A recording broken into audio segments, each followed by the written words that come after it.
사랑하는 목회자님들 반갑습니다.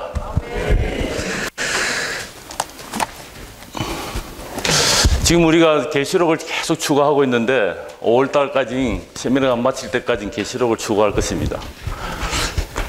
목회자님들 계시록이 어떻습니까? 쉽습니까? 어렵습니까?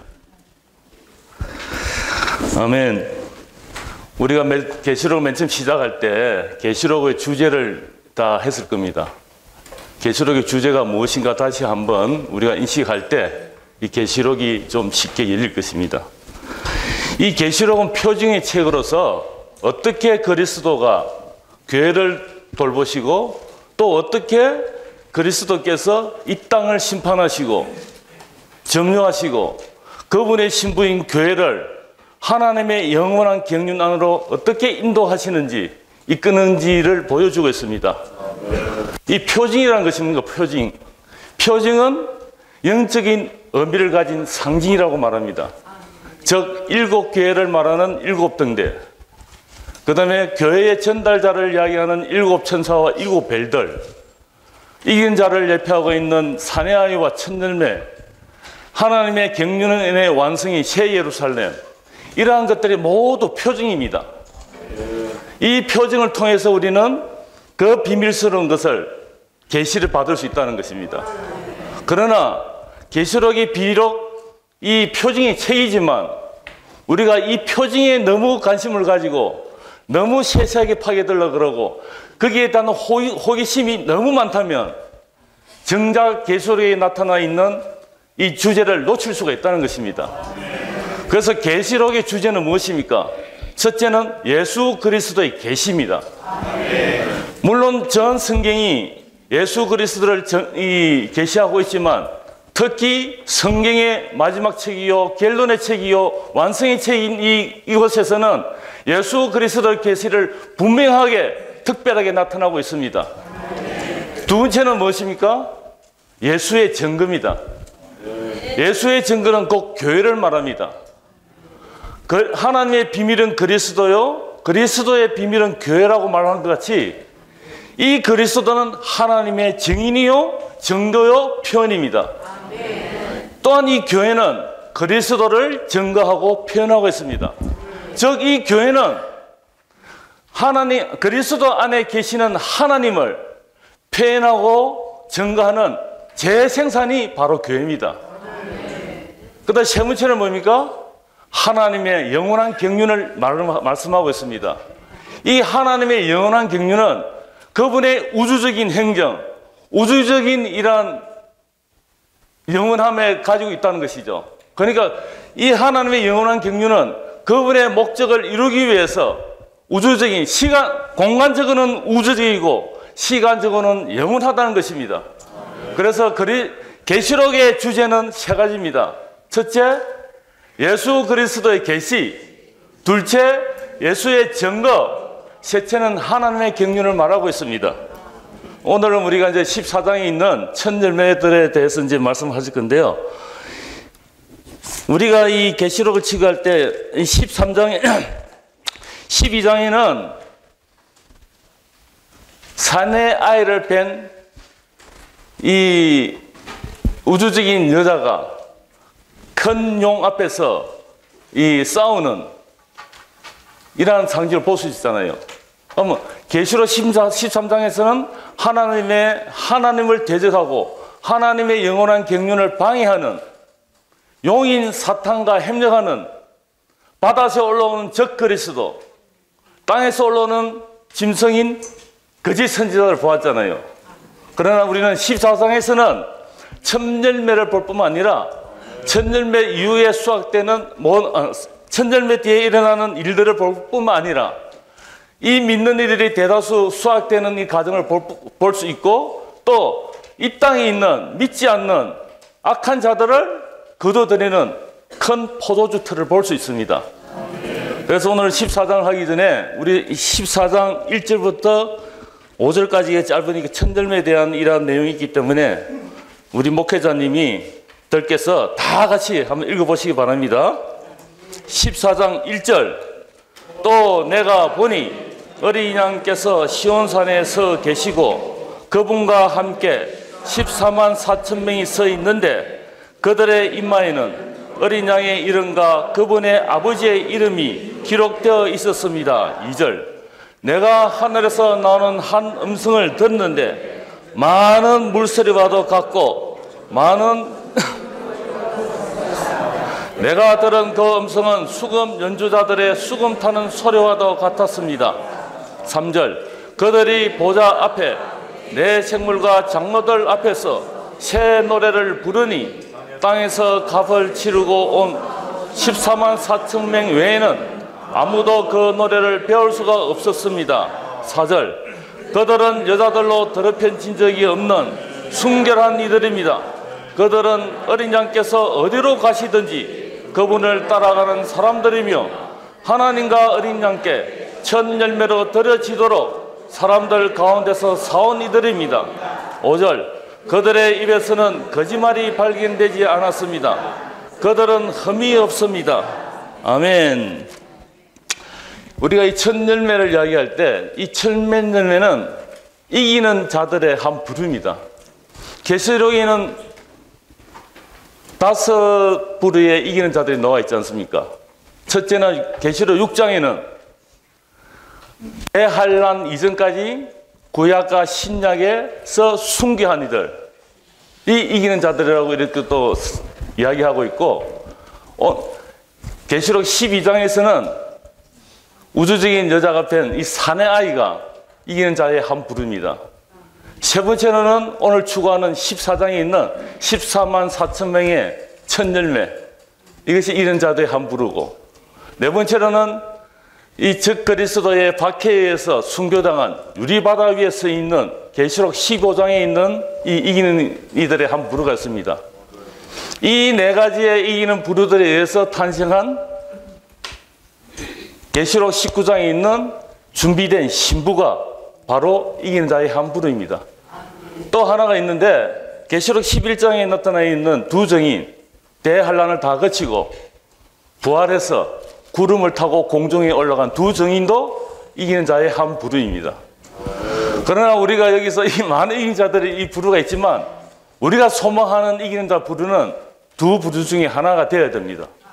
우리는 사내 아이가 되든지 첫 열매가 되는 이런 이기는 이가 되어야 된다는 거죠. 이 사내 아이는 하나님의 원수를 패배시키는 이기는 자들이고, 이 우리가 오늘 추구하자는 이 첫 열매는 하나님의 만족을 위해 있는 이기는 자들입니다. 그러면 이 사내 아이가 첫 열매가 어떻게 되느냐? 우리가 주님이 오실 때 살아있다면 첫 열매가 될 것이고, 우리가 죽는다면 이 사내 아이가 될 것입니다. 이것은 우리가 주님이 오실 때 살아있느냐 죽었느냐에 달려있다는 것입니다. 우리 자신이 돌아볼 때 나는 형편없고 내세울 거 없고 아무것도 할 수 없는 자라고 생각하지만, 우리가 어떤 상태에 있든지 우리는 이런 사내 아이나 첫 열매가 되기를 갈망해야 된다는 거죠. 이것을 위해서 우리는 자신이 스스로 기도하고 계속 말씀 안에 추구하고 이러한 자들이 될 때 우리가 소망이 이루어진다는 것을 알 수 있지 않습니까? 이러한 이긴 자와 이기는 자들이 되는 것은 우리를 위해서 있는 것이 아니라 하나님의 영원한 경륜을 수행하기 위해서 이 이기는 자가 필요하다는 것입니다. 그래서 하나님은 바로 오늘 이 시간에도 이기는 자를 찾고 계시고 이기는 자를 기다리고 계십니다. 이 이기는 자가 뭡니까? 이기는 자는 우리가 느헤미야를 추구했잖아요. 진취적인 사고방식을 가지고 시대적인 가치를 지닌 시대를 전환하는 도구들이 바로 이기는 자들이라는 거죠. 이 이기는 자들이 바로 하나님의 경륜을 완성하고 이 땅에 있는 그분의 원수들을 패배시키고 그분의 왕국을 이 땅에 이끌어오는 자들이 바로 이기는 자들이고 이기는 자들이라는 거죠. 그래서 우리는 사나이가 되든지 철열매가 되는 것을 소망해야 됩니다. 그래서 우리 첫열매로서 하나님과 어린 양에게 기쁨이 되시고 만족이 되시고 누림이 되신다는 거죠. 그러면 우리가 어떻게 해서 첫열매가 되는가? 즉 이기는 자가 되기 위해서는 생명이 성숙하는 데 달려있다는 거죠. 이 첫열매도 많은 열매들 가운데서 제일 먼저 익은 열매잖아요. 제일 먼저 성숙한 열매라는 거죠. 이런 열매가 되어야 되는 거죠. 그래서 이 생명은 변하고 자라고 성숙해서 그분을 표현할 정도로 이렇게 생명이 성장해야 된다는 것입니다.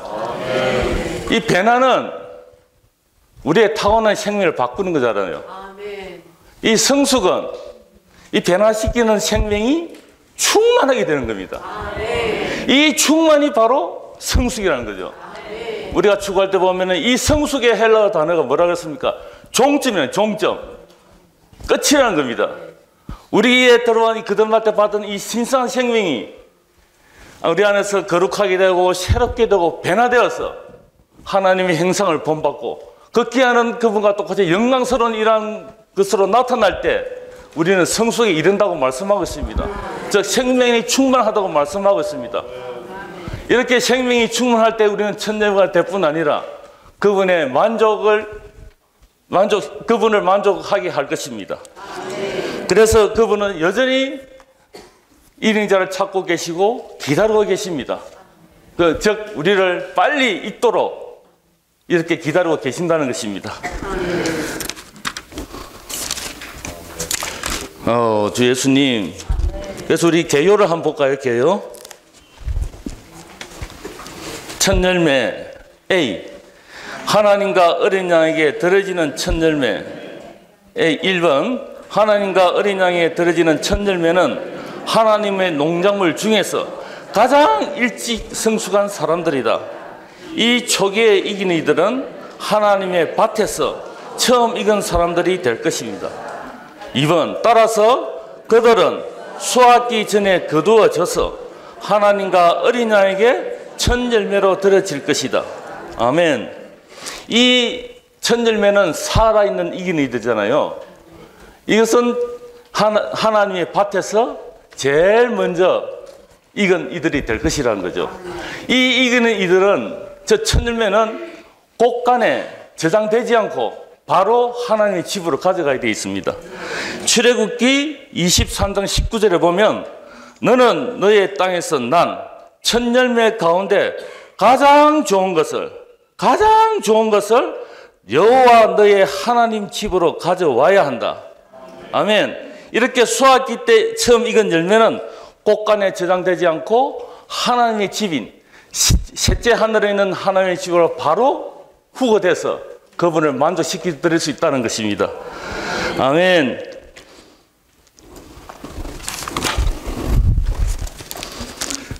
그 다음에 개요 2번 한번 읽어볼까요? 개요 14만 4천 명. 14만 4천 명. 이 14만 4천이라는 이 수는 실제 인수이기는 하지만 상징적인 의미를 지니고 있다. 비록 그 수는 문자 그대로지만 영적인 의미를 지니고 있다. 아멘.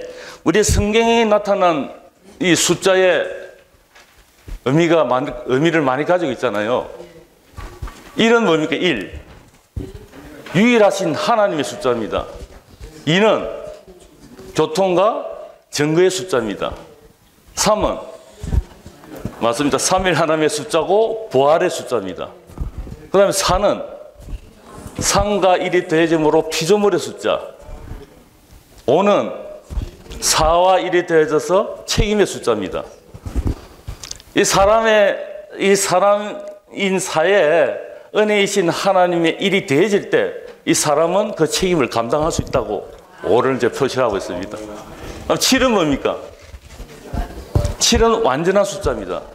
그러나 완전한 숫자지만 영원하게 완전하지는 않고 일시적인 완전함을 뜻하고 있습니다. 영원한 완전한 숫자는 12에 있습니다. 12는 영원 안에서 완전한 숫자를 나타내고 있지만 7은 완전한 숫자지만 일시적으로 오늘날의 숫자를 하고 이야기하고 있습니다. 7은 4 더하기 3으로 하나님과 사람이 이렇게 그냥 더해졌다, 합해졌다라는 의미를 가지고 있지만 12는 3 곱하기 4입니다. 이 곱해졌다는 것은 아주 하나님과 사람이 연합되었다는 의미라는 거죠. 그래서 우리가 12를 사랑합니다. 그래서 이 뒤에 2번을 한번 읽어봅시다. 14만 4천은 12 곱하기 12의 1000배이다. 12는 하나님의 영원한 행정의 완성을 나타내는 수이다. 144는 12 곱하기 12인데 이것은 완성 중의 완성이다. 즉 가장 충만한 방식으로 이루어진 궁극적인 완성을 의미하고 있다. 여기에서 이 수는 궁극적인 완성의 1000배이다. 모든 방면에서 새 예루살렘의 성은 12의 성이다. 아멘. 이 새 하늘과 새 땅에서는 7이라는 숫자는 나타나지 않습니다. 즉 새 예루살렘 안에서는 12라는 숫자가 눈에 띄잖아요. 12진주문, 12기둥, 12제자, 12민족, 달달에 열려서 12개월 동안 열리는 가을 열매, 다 12의 숫자입니다. 이 12의 숫자가 바로 영원하고 완전한 숫자를 의미하고 있습니다. 3번 한번 읽어볼까요? 뒤에 3번. 14만 4천의 첫 열매는 하나님의 목적을 성취하기 위해 있는 믿는 이들이다. 살아있는 믿는 이들이 된 것은 커다란 문제이다. 첫 열매가 되는 것은 영원토록 하나님의 경륜을 완수하는 하나님의 행정의 완성을 위한 것이다. 이 14만 4천 명의 이 영적인 의미는 아주 대단합니다. 왜 그러냐면 이 숫자는 모든 이기는 믿는 이들이 한 사람 한 사람이 하나님의 경륜을 이룬 데 있어서 하나님의 행정의 완성의 한 부분이라는 거죠. 우리 모두 한 사람 한 사람이 하나님의 경륜을 이루는 하나님의 한 부분, 경륜의 한 부분이라는 거죠. 그래서 살아있는 이기가 되는 것은 아주 대단한 일이라고 그랬어요. 아주 대단한 일이다. 왜? 우리는 첫 열매 중에 하나가 되기를 소망해야 되고, 첫 열매는 하나님의 경륜을 수행할 뿐만 아니라 성취하고 있는 사람들이기 때문에 아주 대단한 자들이라고 말씀하고 있습니다. 그래서 하나님이 보시기에는 이 교회가, 이 지체들이 들쑥날쑥 이렇게 생명이 성장하기를 바라지 않아요. 다 똑같이 생명이 똑같이 성장하기를 바라고 있어요. 그래야 건축이 되는 겁니다. 그래서 하나님은 이 교회 안에 있는 모든 지체들이 다 이기는 자가 되기를 원하고 계십니다. 우리가 이긴 자가 될 때 하나님의 영원한 경륜을 성취하고 이룰 수 있다는 것입니다. 아멘. 그 다음 시 한번 읽어볼까요? 땅에서 값을 치르고 사왔고 어린 양과 함께 시온에 서 있으며 이마에는 어린 양의 이름과 그분의 아버지의 이름이 기록되어 있습니다. 1번, 첫 열매는 땅에서 값을 치르고 사온 사람들이고 사람들 가운데서 사온 이들이기 때문에 그들은 더 이상 땅에 있지 않고 사람들 가운데 있지 않으며 하늘에 있다는 거죠. 이렇게 대환란 전에 후가 되는 자들이잖아요. 이기는 자들은. 그래서 땅에서 사온 사람들, 사람 가운데서 사온 사람들은 더 이상 이 땅에 있지 않다는 거죠. 하늘로 후거되어서 하나님의 집 시온에 서 있는다는 거죠. 아멘. 2번 한번 읽어볼까요? 여기에 있는 시온은 땅에 있는 시온이 아니라 하늘에 있는 시온. 어린 양과 함께 시온에 서 있는 이들은 즉 그리스도가 종교를 박해하기 전에, 즉 대환란 전에 하늘로 후거된다. 여기 있는 하늘에 있는 시온은 하늘에 속하고 영적인 것을 의미하고 있습니다. 즉 은혜이신 그리스도를 누리는 곳이 바로 하늘에 있는 시온입니다. 보좌가 있는 곳이 하늘에 있는 시온이고 우주적인 하나님의 우주적인 행정의 중심이 이 시온입니다. 아멘. 그래서 우리는 시온에 서 있는 이들이 되어야 되지 않겠습니까? 즉 우리는 살아있는 이기는 이 되어서 첫 열매가 되어서 하나님의 이런 만족을 드리는 자들 되기 원합니다. 아멘. 이제 3번 한번 읽어볼까요? 그들의 이마에 어린 양의 이름과 그분의 아버지의 이름이 기록되어 있다는 것은 그들이 어린 양과 아버지와 하나라는 것을 의미하며 그들이 어린 양과 아버지께 속한다는 것을 의미한다. 이들은 짐승에게 경배하는 사람들과 이마에 짐승의 이름이 기록되어 있는 사람들과는 대조된다. 아멘. 여기서 짐승의 이름이 나오잖아요. 짐승의 이름은 짐승의 숫자입니다. 그 거짓 그리스도를 따르고 거짓 선지자를 따르는 자들은 짐승의 수를 받게 되어 있습니다. 그 짐승의 수가 뭡니까? 666이죠. 이 666은 뭡니까? 아멘. 이 666은 앞으로 나타날 적 그리스도인 네로입니다. 네로 카이사르, 카이사르 네로, 시저라 그러는데 이 네로 카이사르의 이름을 풀면 그 히브리에는 히브리 문자에는 다 숫자가 표현되고 있다 그러더라고요. 그래서 네로라는 이 히브리어를 풀면은 306이 나온다. 306. 카이사르, 황제라는 이 카이사르 이름을 풀면은 360이 나옵니다. 이 두 개를 그래서 네로 카이사르를 할 때 이 두 개의 숫자를 합칠 때 666이 나옵니다. 그런데 왜 이 요한행제님이 이름을 네로 황제가 적 그리스도를 안 그러고 666을 풀어놨을까요? 666으로. 이때는 이 로마 시대 때 요한행님이 요한계시록을 썼기 때문에 이름을 적지 않고 숫자로 이렇게 기록을 했습니다. 이거를 푸는 데는 많은 이해가 필요하다라고 이렇게 말씀하고 있습니다.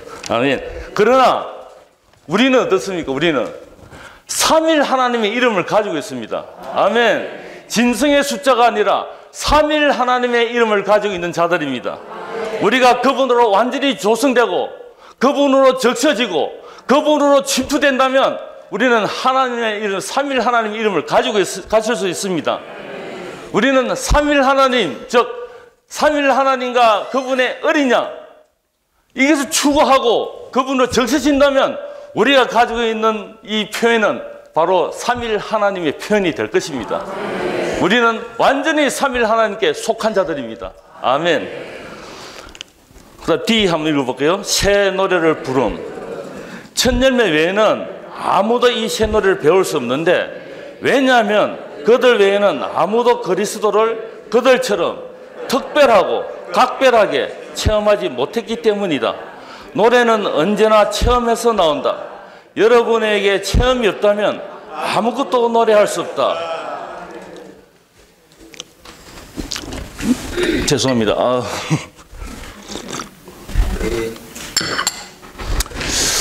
우리가 유행하는 가요를 보더라도 이 작사 작곡하는 거 보면은 다 그 작사 작곡자들 체험에서 놓은 거잖아요. 그리고 또 그런 체험이 없는 사람은 그런 노래를 들어도 무슨 노래인 건 모릅니다. 이처럼 우리가 그리스도를 추구하지 않고서는 작사 작곡을 할 수 없습니다. 그리고 또 그리스도를 추구하지 않는다면 그런 노래를 불러줘도 그 노래의 의미가 무엇인지 모릅니다. 우리 오치문리 행진께서는 이 그리스도를 얼마나 추구하고 사랑했는지 아시잖아요. 그러한 체험이 풍성하기 때문에 행제님이 작곡 작사하신 유명한 곡이 있잖아요. 대가 없이 사랑케 하소서. 아멘. 우리가 이러한 그리스도에 대한 삼일 하나님에 대한 체험이 많으면 많을수록 그것을 노래로 표현할 수 있고 곡으로 표현할 수 있다는 것입니다. 또 들을 때 거기에서 나오는 것이 우리에게 달콤하고 아름다운 그리스도를 들릴 것입니다. 그래서 이번에 보면 이번 설명 다 했습니다. 우리가 이제 2절에 읽어볼 때 내가 하늘에서 나오는 한 음성을 들었는데 많은 물소리와도 같고 큰 천둥 소리와도 같았습니다. 내가 들은 그 음성은 수금 연주자들의 수금 타는 소리와도 같습니다라고 말씀했습니다. 이렇게 많은 물소리는 여기서는 격렬하다, 소란스럽다고 그때 있죠. 큰 천둥 소리는 장중하다라고 표현되어 있고 수금 타는 소리는 유쾌하다라고 이렇게 해복역 성경에 각주에 되어 있습니다. 그래서 우리의 노래는 이렇게 격렬하고 장중하고 유쾌해야 된다는 거죠. 이 소란스럽고 유쾌한 소음은 우리의 영으로부터 나와야 된다는 거죠. 우리가 주님에 대한 이러한 극도로 달콤한 체험이 없다면 이러한 노래를 부를 수 없고 이 우리의 영이 흘러나올 수 없다는 거죠. 우리가 주님을 극도로 달콤하게 체험한다면 이 달콤함이 우리 목까지 찰 겁니다. 이 목까지 찰 때 우리는 소리를 내야 된다는 거죠. 일어난 기쁨을 표현하는 것은 유일한 방법은 주님을 향해 즐겁게 노래하는 것입니다. 아멘. 이렇게 즐겁고 노래하고 기쁨으로 노래하는 것은 이 집회가, 우리가 하는 세미나가 죽어 있지 않고 살아 있다는 것입니다. 이것이 그리스도를 표현하는 방법이잖아요. 그러나 여기에는 무질서하게 하는 것이 아니라 고린도전서 14장 40절의 말씀처럼 품이 있고 질서 있게 하는 겁니다. 아멘. 이 나이아가라 폭포는 저는 아직 안 가봤습니다만은 그 영상으로 볼 때 이렇게 보면은 아주 장중하게 많은 물량이 흐르지만 사시사철 보도 그 물량이 거의 줄어들지 않고 똑같은 양으로 똑같은 범위를 흘러내리잖아요. 이것이 품이 있고 질서 있게 내린다는 거죠. 시끄럽고 요란하고 유쾌한 소리가 나더라도 질서 있고 품이 있게 그리스도를 표현하는 것이 집회는 살리는 방법입니다. 아멘. 그 다음에 2번, 그들의 입에서는 거짓말이 발견되지 않았고 흠이 없었다는 거죠. 우리가 주님을 사랑하는 삶을 산다면 우리 입에서는 어떠한 거짓말이나 허위도 나오지 말아야 된다는 거죠. 특히 주의 회복 안에서 예, 아니요라고 말할 수 없는 경우에는 지혜를 사용해서 입을 이렇게 닫는 것이 중요하다는 거죠. 괜히 예, 아니요 라고 대답하지 못하는 이런 것에 말해낸다면 이 교회 안에는 그야말로 풍문이 뭡니까? 떠도는 소문이잖아요. 그리고 서로 비난하고 서로 오해하고 이런 것이 난무한다는 거죠.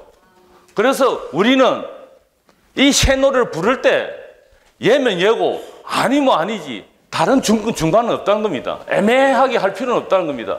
애매하게 했을 때는 이 교회가 어지럽게 됩니다. 아멘. 그래서 우리는 예와 아니오를 이렇게 대답하지 않을 때는, 못할 때는 입을 다물고 있는 것이 제일 좋은 방법이라고 말씀하고 있습니다. 그래서 거짓말은 사탄의 표현이자 표시이기 때문에 우리는 이 거짓말의 근원인 사탄과는 아무런 관계가 없다고 선포를 해야 합니다. 아멘. 3번 한번 읽어볼까요? 2의 3번. 흠이 없다는 것은 그들이 점이나 주름이 없고 하나님의 거룩함 안에서 온전하며 절대적으로 하나님께 속하도록 거룩하게 되고 완전히 하나님으로 적셔져 있다는 것을 가리킵니다. 이 흠이 없다는 것은 여기 말씀하신 대로 점도 없고 주름도 없는 것으로 옛사람의 타고난 생명이 속한 것에 전혀 없다는 겁니다. 이제 우리의 옛 생명은 다 배출되었다는 거죠. 그래서 점이나 흠이 주름도 없다는 겁니다. 거룩하다는 것은 우리는 그리스도로 적셔지는 것이고 그리스도로 말미암아 변화되는 것을 거룩하다고 말씀하고 있습니다. 우리가 신선한 생명으로 거듭날 때 새롭게 되잖아요. 거룩하게 되잖아요. 변화되잖아요. 이것이 거룩하다는 의미를 가지고 있다고 말씀하고 있습니다. 로마 숫자 2번. 이제 중요한 포인트다, 여기가. 첫 열매는 여자들로 더럽혀진 적이 없다. A. 주님을 위해 우리 자신을 순결한 이들로 보존해야 한다. 아멘. 1. 우리가 살아있는 이기는 이들이 되려면 주님의 은혜에 의해 모든 더러움으로부터 지켜져야 하며 땅에서 처녀와 같이 살아야 한다.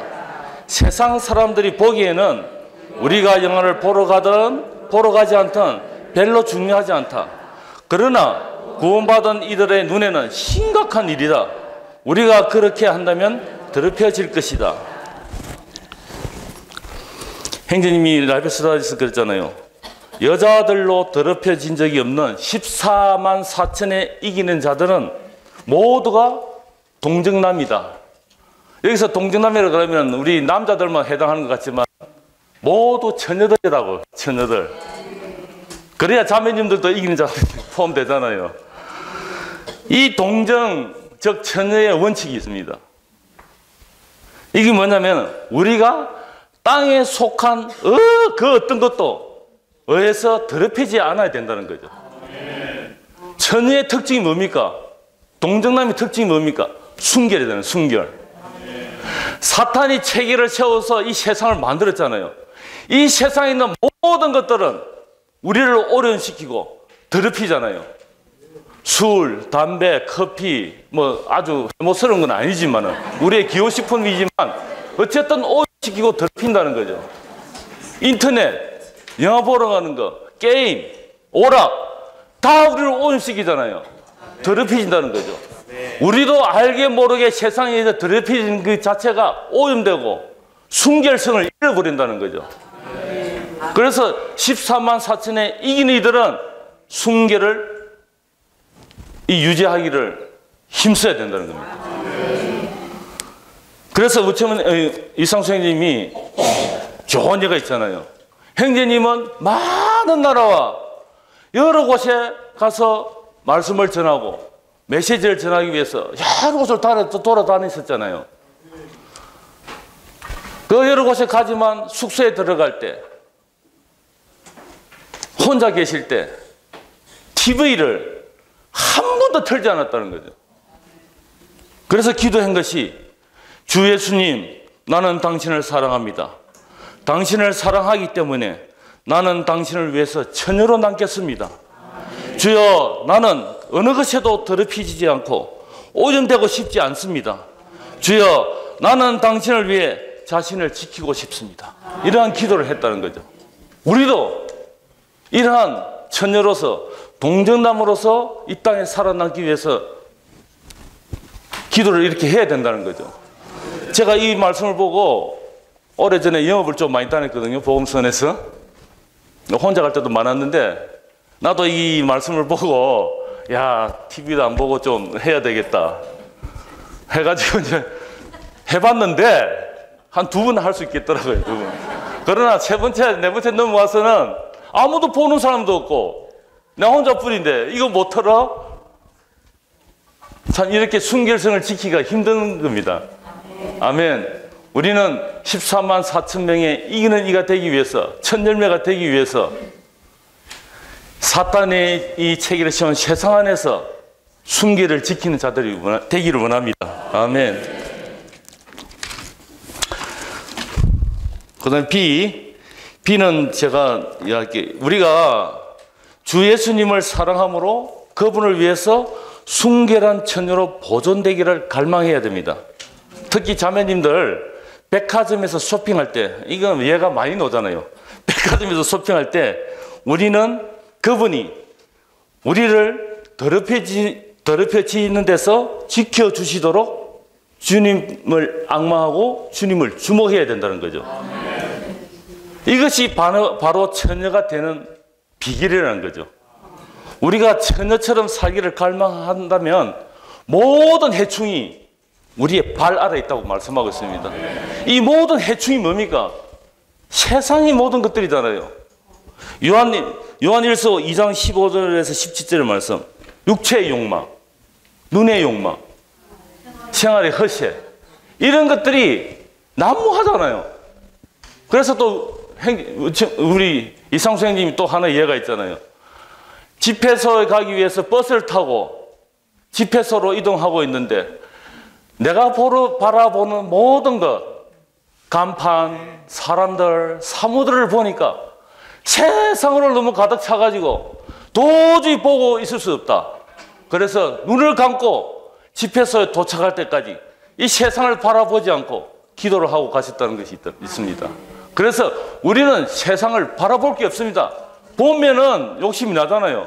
견물생심이라고. 이 가면은 뭐 아무 계획도 없다 가면은 보면은 사게 되고 뭐 지름신인가 뭔가 있어가지고 막 사게 된다는 거죠. 우리는 이러한 세상의 모든 유혹으로부터 떨쳐버리는 처녀가 되기 원합니다. B의 2번 한번 읽어볼까요? 하늘에 있는 원수 마귀는 주님의 심판을 집행하게 될 사내아이에 의해서 내쫓겨야 한다. 이것이 사내아이의 역할이다. 그러나 하늘에는 또 하나의 필요가 있다. 즉 하나님께서 만족하셔야 한다. 하나님은 배고프시고 목마르시다. 그분은 자신의 만족을 위해 첫 열매를 맛보기를 갈망하신다. 계시록 12장에는 사내 아이가 나오잖아요. 이번에 14장에는 첫 열매가 나옵니다. 이 사내 아이는 사탄과 싸우고 그를 패배시키는 원수를 처리하는 역할을 하지만, 오늘 추구하는 이 첫 열매는 싸움을 위한 것이 아니라 하나님과 어린 양의 만족을 위한 것입니다. 살아있는 이기는 이들의 누림을 원하시는 그분의 피로를 충족시키는 자들이 첫 열매라는 거죠. 그래서 하나님과 어린 양의 피로는 그분들의 누림입니다. 누림. 이 누림을 또 하나 예를 들어볼게요. 내가 이 복음선에 근무할 때 초기에 아마 책에서 아니고 교정본일 것 같아요. 한 몇 페이지 되는 교정본이 굴러다니기를 한 보니까 워치마니 행제님이 복건성에 있는 복주 출신이죠. 그게 날씨가 따뜻하니까 감귤밭이 많았답니다. 그래서 행제님이 하루는 산에 올라가서 언덕에 올라가서 보니까 다 이 감귤이 아직 익기 안 익었는데 다 팔았는데 그 중에 유독 노랗게 익은 것들이 몇 개 보이더랍니다. 이것이 바로 첫 열매라는 거죠. 이 첫 열매를 따가지고 곳간에 가져간 것이 아니라 바로 집에 가서 그 밭의 주인이, 가족들이 먼저 먹고 그 첫 열매를 누렸다는 거죠. 그래서 하나님과 어린 양의 피로는 바로 누림이고 만족이 있다는 것입니다. 그래서 우리는 첫 열매가 되어야 된다는 거죠. 아멘. 그 다음 3번. 여러분이 매우 친근하게 주 예수님을 사랑하면서 주님과 긴 시간을 보낸 적이 없다면 여러분은 결핍되어 있다. 그저 죄 없는 것으로는 불충분하다. 단지 좋거나 옳은 것만으로는 흡족하지 않다. 우리는 주님과 사랑에 빠져야 한다. 아멘. 우리는 사탄이 우리가 대화하기를 자꾸 접근하잖아요. 그러나 우리는 사탄과 대화하는 것보다도 하나님과 대화하기를 좋아해야 합니다. 아주 친근하고 달콤하게 애정 어린 이런 감정을 가지고 주님과 대화하기를 힘써야 된다는 거죠. 그래서 우리는 주님만 바라보고 주님만 주목하는 주바라기들이 되기 원합니다. 아멘. 시의 2번 한번 읽어볼까요? 나는 주님을 사랑하기 때문에 어떤 것을 하기를 삼간다.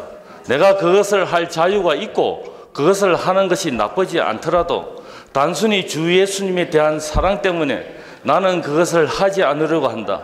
이것이 이 부분의 말씀이 지닌 진정한 의미이다. 우리가 주님을 사랑한다면 마땅히 주님이 원하시는 것은 다 해야 되겠지만 내가 하고 싶은 것을 주님을 사랑하기 때문에 하지 않는 것이, 이것이 진정한 주님을 위한 사랑이라는 거죠. 내가 사랑하는 사람이 있는데 그 사랑하는 사람을 위해서 내가 하고 싶은 것도 나쁜 건 아니지만은 하지 않는 것이 진짜 상대방을 사랑하는 의미를 가지고 있다는 겁니다. 우리도 이러한 자가 되기 원합니다. D번, 첫 열매에게는 그들이 이미 주님의 임재 안에 있기 때문에 흑우가 갑자기 닫히지 않을 것이다. 1. 우리는 14만 4천의 첫 열매가 후거되었다는 말을 듣지 못하지만 그들이 어린 양과 함께 시온산에서 말을 듣는다. 여러분이 살아있는 이기는 이들 중에 한 사람이라면 여러분이 후거되든지 되지 않든지 별 차이가 없을 것이다. 여러분은 이미 주님의 임재 안에 있기 때문에 휴거가 갑자기 닫히지 않을 것이다. 2. 외부인들에게는 여러분이 시온산에 서 있는 것이 갑자기 일어나는 일로 보이겠지만 여러분에게는 그것이 놀랄만한 일이 아닐 것이다. 그것은 평범한 체험이어야 한다. 여러분이 참으로 주님을 사랑하고 전혀로 그분 안에 보존되어 있다면 휴거가 갑자기 닫히지 않을 것이며 그것은 평상의 체험일 것이다. 아멘. 이기는 자의 특징 두 가지가 있습니다. 첫째는 생명이 성숙해야 된다는 겁니다. 둘째는 반드시 휴거된다는 거죠. 이 휴거는 주로 우리의 누림을 위한 것이 아니라 하나님의 누림을 위한 것이라는 거죠. 우리는 우리의 기쁨이 위해서가 아니라 하나님의 목적을 이루기 위해서 하늘로 휴거될 필요가 있습니다. 실제로 이 휴거의 의미는 주님의 임재 안으로 들어가는 거잖아요. 그러나 주님이 다시 오는 것을 뭐라 그럽니까? 파루시아라 그러죠. 이 파루시아 뜻이 임재라는 거죠. 그래서 우리는 주님의 임재 안으로 들림 받는 것이 휴거되는 것입니다. 우리가 주님의 임재 안으로 들림 받으려면 반드시 오늘 그분의 임재 안에 있어야 된다는 거죠. 아멘. 그래서 이 어린 양들이 첫 열매가 휴거됐다는 말은 없어요. 시온산에 서 있다고 말했지. 이것이 뭐냐면은 내가 지금 하나님의 이 임재 안에 있다면 내가 지금 시온에 올라가 휴거되더라도 거기에서도 하나님의 임재가 있다는 것입니다. 그래서 내가 오늘 하나님의 임재를 가지고 이 임재를 누리고 가지고 있다면 휴거되더라도 별 상관없이 똑같은 누림을 거기서 누릴 수 있다는 것을 이야기하고 있습니다. 그래서 나는 땅에 있을 때 그분의 임재 안에 살았고 지금 그분의 보좌 앞에서 여전히 그분의 임재 안에서 살고 있다라고 이렇게 말할 수 있어야 된다는 거죠. 이것이 우리의 체험이라는 겁니다. 아멘. 그래서 주님은 첫 열매가 되도록 우리를 부르고 계시고 우리가 그분의 임재 안에 살도록 하고 계신다는 거죠. 우리가 그분의 임재 안에 살 때 휴거가 발생한다면 우리는 하늘에 있는 시온산에 있게 될 것이고 우리의 이러한 느낌은 조금도 바뀌지 않고 변함없이 이런 느낌을 느낄 수 있다고 말씀하고 있습니다. 2번 읽어볼까요? 어린 양이 어디로 가든지 그분을 따라가. 1. 이기는 이들은 어린 양이 어디로 가든지 그분을 따라간다. 2. 어린 양이 우리를 따라오는 것이 아니라 그분이 어디로 가든지 우리가 그분을 따라가는 것이다. 아멘. 이 첫 열매나 사내 아이가 되는 원칙은 똑같다는 겁니다. 생명이 성숙해야 된다 그랬잖아요. 그래서 어린 양께서 우리의 존재 안에 조성되게 하기 위해서는 우리는 어린 양이신 그리스도를 따라가지 않을 수가 없습니다. 우리가 어린 양이신 그리스도를 따라다닐 때 우리는 어린 양으로 조성됩니다. 즉 우리는 어린 양을 먹어야 됩니다. 먹어야 돼. 우리 출애굽기를 볼 때 이스라엘 백성들의 출애굽할 때 거기에는 어린 양의 피가 있었지만 또 어린 양을 먹었잖아요. 이 어린 양을 먹어버리고 가서 힘을 얻었잖아요. 그래서 여호와가 인도하는 가나안 땅으로 나갈 수 있었다는 거죠. 그래서 우리는 반드시 더 먹고 더 자라고 더 성숙해야 된다는 거죠. 이것이 사내아이가 되든지 첫 열매가 되는 하는 비결이라는 거죠. 이것이 이 시대에 하나님의 신성 경륜의 중심이자 초점입니다. 그분은 지금 우리가 다 성숙되어서 사내아이나 이기는 사내아이나 첫 열매가 되기를 원하고 계십니다. 그리고 또 찾고 계십니다. 사랑하는 목회자님들, 목회를 하는데 이렇게 어린 양들이 많지 않습니까? 이 어린 양들한테 그리스도를 먹여야 됩니다. 마시게 해야 됩니다. 그래야만이 생명이 성숙하고 자라고 이기는 자들로 산출된다는 거죠. 이러한 하나님의 경륜에 사람이 하나님이 되게 하는 이런 사람이 하나님이 되지 않는다면 저 미친 사람이 뭐 하나님 사람 된다고 미친 이야기 한다. 그러나 신격에서는 아니지만 생명과 본성과 기능과 표현에서 하나님과 똑같이 될 때 이 땅에서는 교회가 그리스도의 몸인 교회가 산출됩니다. 아멘. 오늘 우리 모두 사나이가 되든지 첫 열매가 되기 위해서 그분을 마시고 먹고 누리는 이러한 자들 되기 원합니다.